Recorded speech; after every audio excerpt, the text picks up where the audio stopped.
Welcome to Defending the Faith. I know you just turned us on. This is not the Three Stooges, nor is it the Three Musketeers show. I know it's not the usual setup. We got a special thing going on tonight, and so welcome to Defending the Faith. My name is Stephen Sage. I am your host and moderator, and here on my left, your right, is Dave Eber from Bethel Bible Church in Evergreen Park, Illinois. Dave's been on here before.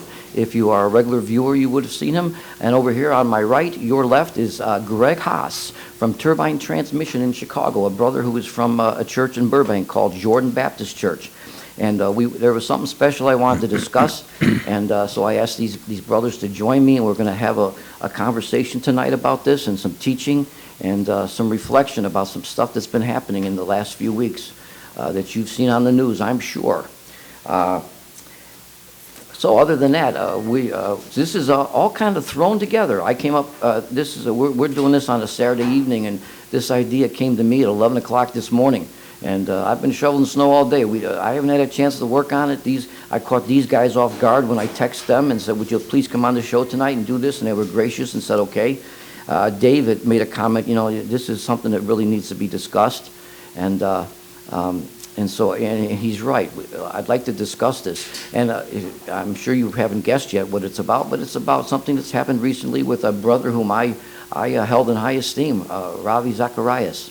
And I think you probably know about it now that I've mentioned his name. He is a very famous, well-known worldwide Christian apologist, an apologist, something that I'm into. And I've always been drawn to watch his videos, and the man was just an excellent teacher. And some things have happened. I'm always involved on Facebook, whether it's Quora. I get a bunch of questions sent to me from Google Quora. The Christian Posts today and yesterday got me involved in this. And I thought, you know what, I'm going to address this on the TV show that we have.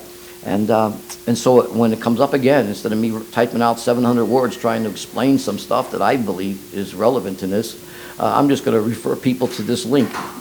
If this show airs in the Chicago area on Comcast, and you are probably watching us on YouTube. We have, in case you're just joining us, we have 5 seasons of this show on YouTube. We're getting ready to start our 6th season. Glory to God, that's amazing. Bob and I remember the first time we set this up, and here we are going on our 6th season. 15 shows in a season, do the math. And so I've been teaching basic theology. We're going to take a little break. I've been spending the last 5 episodes on John 3:16. One of the viewers sent me a request to exegete that passage, and we've been going through each word in John 3:16, and we're just finishing up with love. For God so loved the world that he gave his only begotten Son, that whoever believed in him would not perish, but have eternal life. And we're going to take a pause in that teaching, and we're going to discuss this whole subject about Ravi Zacharias. In case you didn't know, let me just bring you up to date a little bit. As I mentioned, Ravi he died in May of last year from cancer. And there had been an accusation made, I think it was back around 2007 originally, I think. And then after that, there was nothing. But now that he's died, it's just been coming out of the woodwork. All kinds of accusations were made, and there's been investigations done. A Miller and Martin law firm was hired by the Ravi Zacharias International Ministries to do an internal investigation and stuff. They went through Ravi's his devices, his laptop, his phone, things like that. And I think it was yesterday, yes it was yesterday, the Ravi Zacharias International Ministry made a public apology and came out with the findings of some of the investigation. And what I'd like to do is it's going to take a minute or two, but I'd like to read you, there was an article on the Christian Post, which was put on Facebook, and I saw some of the comments underneath, and I responded to a woman who, of course, was rightfully upset about the women who had been victimized, and I get that. Please understand, nothing you're going to see tonight is trying to push aside any responsibility or anything that's happened and minimalize it at all. That's not what this is about. It's wrong. It's wrong to sexually abuse or to harass anybody, male or female. So some of this stuff has come out. And of course, this has tainted what was a very renowned man in his field. I still go back and watch his videos on YouTube. I watched one the other night. And, someone mentioned about, doesn't that bother you now? You're watching this guy and you know what he was into? You know what? No, it doesn't, because I never look at anybody that's up on the podium or the riser. I don't idolize them. I don't put them up on a pedestal. They are a fallen human being like I am, saved by the grace of God, if they are. And so I know that they have shortcomings. So I would listen to the brain. I coveted this man's brain. His intelligence and his knowledge of stuff was just unbelievable. Now, Greg, you met Ravi at Dallas. Dallas Theological. About 3.5 years ago. Was he giving a seminar there? We were doing Middle Eastern studies there, and I found him to be very much in the Word and a man of the Word, and very knowledgeable in that field. Of course, he's one of the foremost. People would drive 200-300 miles if he was going to be talking at a university or something. They'd drive long distances to hear this man, and he would have an open mic there in the middle of the room, and people would come up and ask questions. Now, I'm telling you, when you get questions put to you like that, kind of ad-libbed to you, and you got to really know your stuff. It's one thing to have a class of 20 people and do it. It's another thing when you got an auditorium filled with 3,000 people and not get stumped. The man was so cool. He was so cool. He was so knowledgeable, and of course that's something that I highly esteem. I want to refer to these are allegations. Although they claim they have evidence, I haven't seen the evidence. But these are pretty reputable people here, including his own ministry. But the headline said that Ravi Zacharias committed spiritual abuse and accused of rape. An independent investigation finds. Now, I had never heard about the rape allegation before. I had heard about some other stuff. I started to mention it. A woman today had made these comments, and I said, and I came on, and because it hurts. It hurts to see someone that you respect and you love. And not only that, I come out of sexual abuse and perversion, inordinate sexual practices. I know how vulnerable a man and a woman are in this world when they're trying to follow Jesus Christ. And that's one of the things that I wanted to talk about personally tonight. Greg and Dave may have some stuff they want to say, and I'll start us off, and they're welcome to join in anytime they want. But his international ministries, they issued an apology Thursday as it announced the results of a month-long independent investigation in which victims claimed that the late Christian apologist engaged in sexting, unwanted touching, spiritual abuse, and rape during his life. I mentioned about Miller and Martin. They did the investigation, and it's an Atlanta law firm. And I'm going to skip through a lot of this stuff. Of course, everyone was shocked by this, and his organization said they felt a deep need for corporate repentance. Just before we started the show, we talked about and just mentioned the fact that when the Bible talks about when we are all members of the body of Christ, and if one member is hurting, the whole body is hurting. If your foot's hurting, it's like your whole body's hurting. The pain's in your foot, but you're feeling it all over. This independent investigation says they believe not only the women who made their allegations public, but also additional women who had not previously made public allegations against Ravi. I mentioned about sexting, which is, of course, using your telephone of sexual nature, texting back and forth, unwanted touching, spiritual abuse, and rape. About a dozen massage therapists who treated Zacharias over the years had made these claims. It seems like one of the biggest areas where this was happening, he was big on going to get massages. Gee, guess what? That's probably something the man should have avoided doing totally, because obviously he had a problem with it. But over a dozen therapists complained that he had touched them, made them unwanted advances.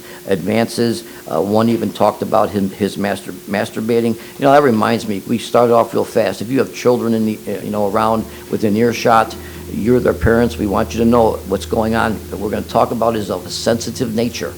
And you may want to make a change for that. If you want to have the children go somewhere or something, if you want to walk through with them, that's up to you. You yourself, even though you're an adult, may not want to hear this, and forgive me for not thinking about it right at the beginning.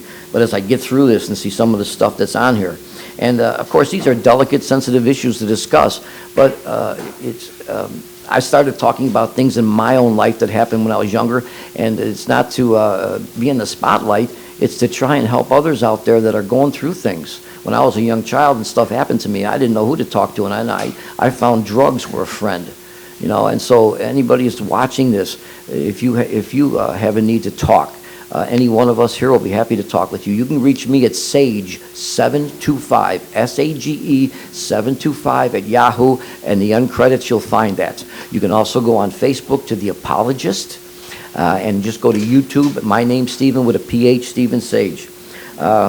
These witnesses came forward and they testified of many accounts that have happened over a period of years, and one described as rape. Now, that was a little confusing to me. This one woman who accused him stated that it described it as rape. It's either rape or it isn't. You're not maybe pregnant. You either are pregnant or you're not, and either you were raped or you're not. I don't know. There's some type of maybe he tried to. Well, who knows? But it may not had to have been fornication per se. She may be defining rape somehow else, especially if he has a tendency, if he allegedly touched them when they didn't want it. But he demanded sex. Now, one woman, he had demanded sex and warned her, and this really blew my mind. He warned her not to speak out against him, or she would be responsible for millions of souls whose salvation would be lost if his reputation was damaged. That is a heavy statement. I mean, that shows intent. It shows foreknowledge. It shows, like in a crime, if you premeditated crime. And I want to once again emphasize, this is alleged. Okay? I don't know. See, that's one thing I don't like about this, is that there was that one accusation many years ago, then there was nothing until he died. I never like when victims wait until the perpetrator of the crime dies. I would want to be able to defend myself against these kind of accusations, and that's a turnoff to me. That's one thing that I really don't sometimes get, and you got to forgive me. I'm just going to be honest here, and my own shortcomings and my own fallibilities here, is that people who wait 30, 40, 50 years to come out. Now, we've seen that happen a lot in the Roman Catholic Church, where men come out after the priest, and they said this priest had abused them 45 years ago. And it's easy for me to say, well, gee, why did you wait 45 years? Well, I was just a child when it happened. I was 8 or 9 years old, or 10 or 12. Yeah, but what have you been doing the last 40 years? I mean, at 25 or 30 years old, didn't you have enough courage or want to come out and maybe spare someone else from suffering this? I never quite got that. And that's on me, okay? I'm not going to criticize or condemn somebody for doing it. I just didn't understand it. Listen, there's a lot of things in life I didn't understand that I eventually did. When I was growing up, and up until the time I was 30-some years old, I had a couple relatives commit suicide. I knew of friends or little distant friends who had committed suicide. And I never understood. I thought to myself, how could anybody ever do that? How could you take your own life? I couldn't grasp it at all. And then what happens? I end up being homeless for a number of years, distraught, despondent. I had a car, then the car was taken away. I had no car. I had a heroin addiction. I needed to acquire at least 40 or 50 bucks every day just to feel normal. I tried to commit suicide twice. All of a sudden, I came to realize that it's not that hard. If you're not in a situation and you don't understand it, and when you're a normal thinking person, you can't grasp how someone could actually take their own life. And so the point of my comment is, I can't understand why some people wait 45 or 50 years and then they come out swinging.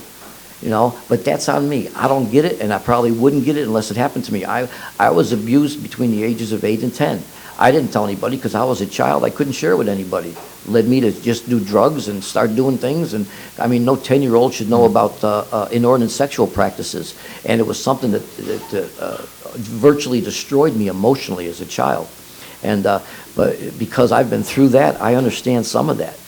Now, I had an adult at the time. I didn't know who to talk to as a 10-year-old. If I was older and something happened, that's different. But at any rate, that's just maybe you think the same thing about that sometimes, is when people come out 40, 45 years later and talk about. Now, these people here were talking about less than a decade, so it's not that long. There were so many of them. I'm kind of surprised they all waited. And here, if this is true, where this man went and said, "Now, don't tell anybody, okay? I need you to agree with me."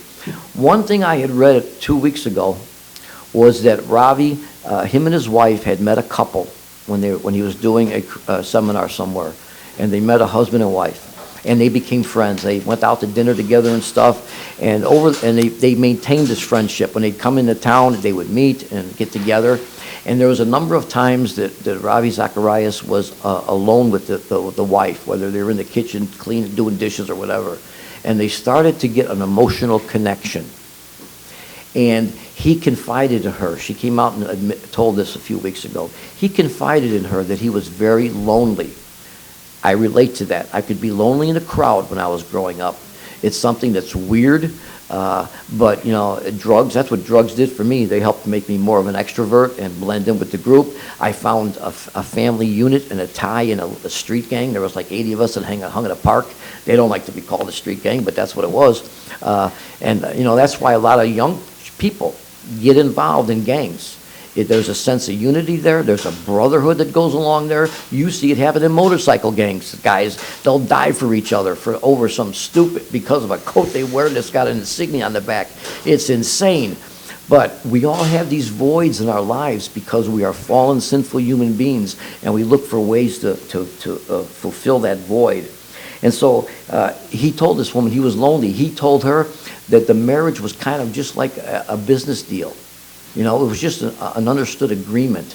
He needed to be married, to have this ministry, and she was his wife. And even though it wasn't built on, Jesus wasn't the center of it, and it wasn't built on so much love and commitment as it was just a business deal. And I found that pretty sad. And you know what? There's a lot of marriages similar to that. I don't know how many people I know who are married. And you'd be amazed how many I've known over the years. The only reason the husband and wife are still together is for the sake of the kids. They would have split years ago. Is there any guys you want to say something? Go ahead and jump in here. We'll do this as casual as possible. So he had all this stuff going on. When they went through his texting and emails, there was over 200 selfie-style photographs that women sent to him. So he seems to, and this man traveled the world. Remember that old saying about sailors? They had a woman in every port. Were you thinking the same thing just then? They had a woman in every port. I wonder if Ravi did. And I'm really spilling the beans here. Of course, it's public. But I also want to talk about me understanding some of this stuff about this man, too. In 2017, I think this is it. A Canadian, not 2007, but 2017, a Canadian named Lori Ann Thompson accused Zacharias of engaging in a sexually inappropriate online relationship.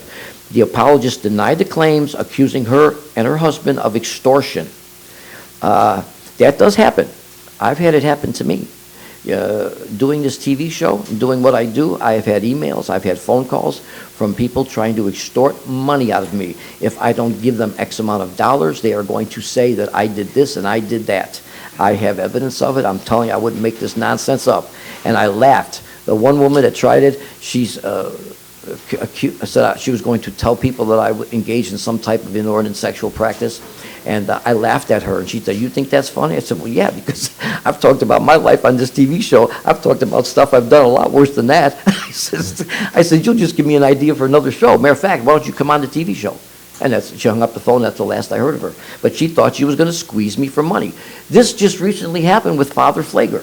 I've had people been asking me, "Steve, what do you think about Father Flager? Do you think that he really did this, X amount of decades ago?" Where this anonymous man came forward and says that Flager abused him, over 30 years ago. And then now finally his brothers come out too. There's two of them. They're two brothers. And I said, I don't know. Look at all these priests, man. You talk to congregants in these Catholic church where these priests get caught, and they would swear their lives that this man would never hurt a soul. He wouldn't step on an ant, let alone abuse a child. You never know what's lurking behind someone. They talk about everyone's got this private life of themselves. What's that? I posted a famous saying on my page last week about, great is the man that can keep a secret, but even greater is the man who has no secrets to keep.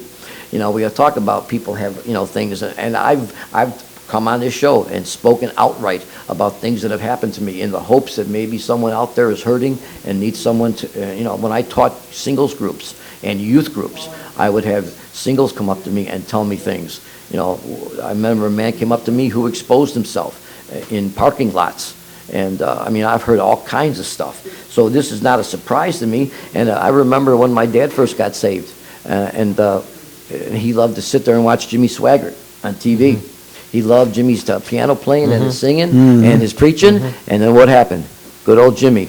And I remember my dad just getting up one day and throwing his cigar in the ashtray and you phony hypocrite, and walking in the kitchen. And that bothered me because my dad just got saved. And I used to get blessed walking in the house and seeing my dad sitting there watching Jimmy Swaggart. Remember, my dad didn't know the Lord. Then all of a sudden he did. He's watching Jimmy Swaggart. And then 6 months later, Jimmy Swaggart is falling. And so this reminds me of that. Brother, I guess we should always remember that man will always fail man. Will always fail man. And Jesus Christ is the only answer to humanity. So with all this stuff that goes on, and I too, when a person is passed away, we cannot get the other side of this story. Yeah. And and we have to put that in context also. But this I do know. Ultimately, all will answer for what we have done. Right, and we're going to talk the about Lord. that. Sure, yeah. Absolutely. And we shouldn't put that aside. And we are bombarded by a lot of news these days, more so than ever before. But the gospel itself, the simplicity of the gospel. And isn't that wonderful that the gospel is the good news of the gospel? The only answer out there is Jesus Christ. Right. And Paul, when he was saved, he pronounced Jesus Christ, and it's in the gospel, to his last breath. And we should never be taken away from that. Yes, does this hurt the testimony? Yes. Don't get too deep. Yep. Because I'm going to. Yep. Go ahead. When we finish this, we'll get into all that. Mhm. I know that Yep. I know you want to proclaim Jesus, and I get that. Believe me. But let's just get. I Yep. want to finish this, Amen. and then we'll go back to that, because you're right. There is no other solution. Several massage therapists at day spas co-owned by the prolific speaker and author alleged that he would expose himself, masturbate, ask for explicit photos, and proposition them during his treatments for back pain. So that is about half of the expose that the Christian Post did on this. And there was some comments, of course. He has been lambasted, and I get that. There are victims in this, and and their families. And of course, there are people that are going to hate this man, just like Bill Cosby or somebody else. We have to deal with this from a different perspective, in that this man proclaimed Christ. One of the things that this upset a woman that I commented today was God's timing is perfect. God let Jimmy Swaggart get exposed when he was alive. God is sovereign. Nothing can happen unless he allows it. I am so grateful because of the dozens of years I was involved in really, really evil stuff and extreme carnality. God protected me through that, and I'm so grateful for that. Otherwise, I would be like Jimmy Swaggart up on a pulpit crying. Isn't that just something what grace can do? Isn't that just something? Yeah. Oh, see, now, of course, some people are going to say, well, why was God so gracious with you and not Jimmy Swaggart? You see, God is sovereign. He's, Psalm 115:3 says he's in heaven doing as he pleases. There are reasons he does stuff that is beyond our comprehension and our finite mind. We can't even see around the corner. God knows the end from the beginning. God knows. People always think I'm a comedian. God knows the end from the beginning.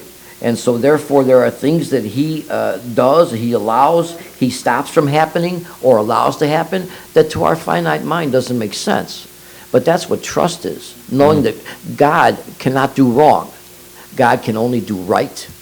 So whatever he allows, there is a reason for it, and one day we won't know that reason. Right now we look through a glass darkly. Okay, so that is what's been going on.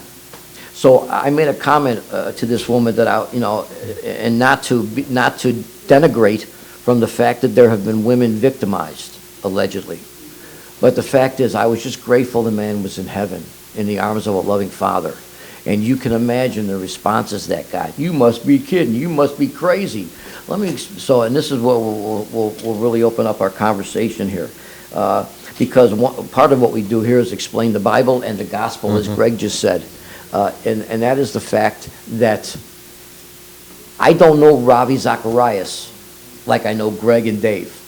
It's easy for us to have confidence that I know Dave's saved. I know Greg is saved. I deal with them on a daily or weekly or monthly basis. When you deal with someone regularly in church, you see evidence. It talks about in Matthew, Jesus said, "You'll know them by their fruits." We see evidence of one's salvation. And we're gonna wrap it up here, and we're gonna follow up and have part 2 of this following week. So I'm gonna leave you with that in Matthew, where it talks about you shall know them by their fruits. And I hope you come back. Dave's gonna get into this. Greg's gonna get into this. We knew we would have too much for one show. Pretty much all I've done is expose what's already publicly known about Ravi and kind of beaten him up here and said the things that are shameful if they are true. And we're going to continue this. So I'm asking you, come on back next week, please. We're going to get into this deeper.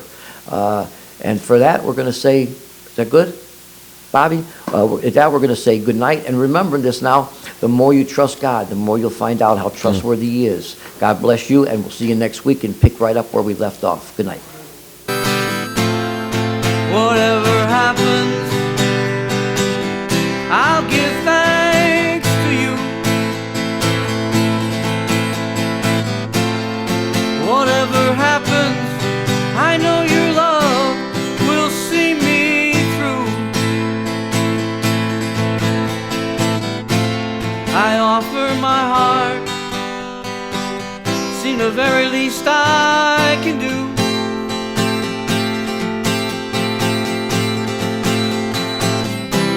I offer my heart, I offer my heart, I offer my heart to you.